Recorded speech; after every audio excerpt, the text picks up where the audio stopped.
Welcome to my TOK exhibition. Today, I'm exploring the question, what affects the reliability of knowledge? We are constantly surrounded by information, and it's important to ask whether what we know is actually true.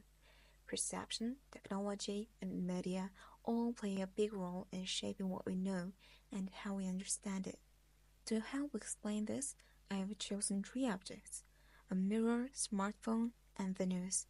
These objects represent different ways of knowledge can be influenced. My first object is mirror. A mirror reflects reality, but not perfectly. The reflection can be distorted by many factors like light, angle, and even our mood.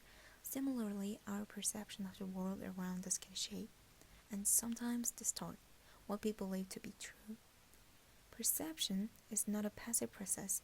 It is actively influenced by our past experiences, emotions, and biases. This means that our understanding of reality can be flawed. Just as a mirror can present a distorted image, our perceptions can distort our understanding of the world. For example, in psychological conditions like body dysmorphia, a person may see flaws in their appearance that aren't there. This shows how subjectively shaped our personal experiences affects the reliability of our knowledge. The link between my first object and the prompt is ways of knowing, which is sense perception. Because knowledge isn't always objective, it's shaped by our personal experiences and can be unreliable if our perception is off, just like a mirror. Moving to my second object, smartphone. Smartphones gives us access to tons of information, but they also create such problems. Algorithms, the software that decides what we see, shows us content based on what we have liked or searched for in the past. This means we mostly see information that agrees what we already think, not from other views. This limits our understanding and can even lead to misinformation. For example, imagine you're using your smartphone to search for information about climate change. Based on what you have searched or liked before, your phone algorithms will show you articles and videos that match your previous interests.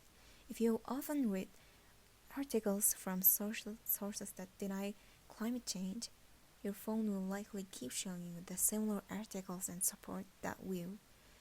On the other hand, if you have followed environmental organizations or read scientific research, your phone will show you the content that aligns with those views, maybe more scientific and evidence-based sources. So all this process is called echo chamber. The link between this object and the prompt is knowledge and technology, because technology shapes the knowledge we can see and can affect whether it's reliable or not. My last object is the news. The news is a key source of information, but the way it is presented can heavily influence its reliability. News organizations, whether intentionally or unintentionally, often shape information through bias and agenda setting. The way stories are framed, the language used, and the editorial choices made, it all can influence how events are reported and understood by the public. For example, during 2020 protests in the United States following the death of George Floyd, news outlets around the world reported on the event. But the way they presented the information was different. Certain new networks like CNN, cable news network, emphasized this protest as peaceful protests and the message of racial justice.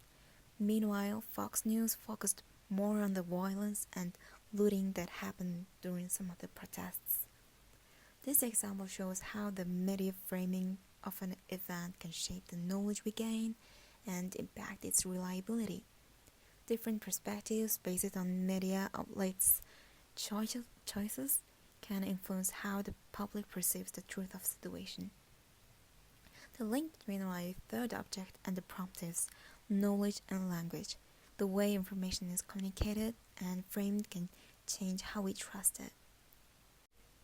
In conclusion, knowledge is not simply a reflection of reality. It is influenced by factors including perception, technology, and media. Just like I said earlier, our perception can distort the truth. Technology filters and limits the information we receive. Media frames how we understand events and can shape our views. To make sure that we are having reliable knowledge, we must critically examine how knowledge is acquired, processed, and shared. It is not enough to take information from one resource. We must question its source, how it's framed, and the biases that may be influencing it.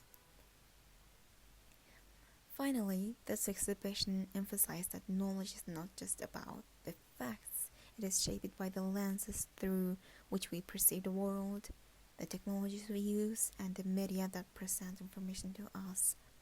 In order to know the reliability of knowledge, we must become more aware of biases, framing, and distortions. Thank you for exploring these ideas with me.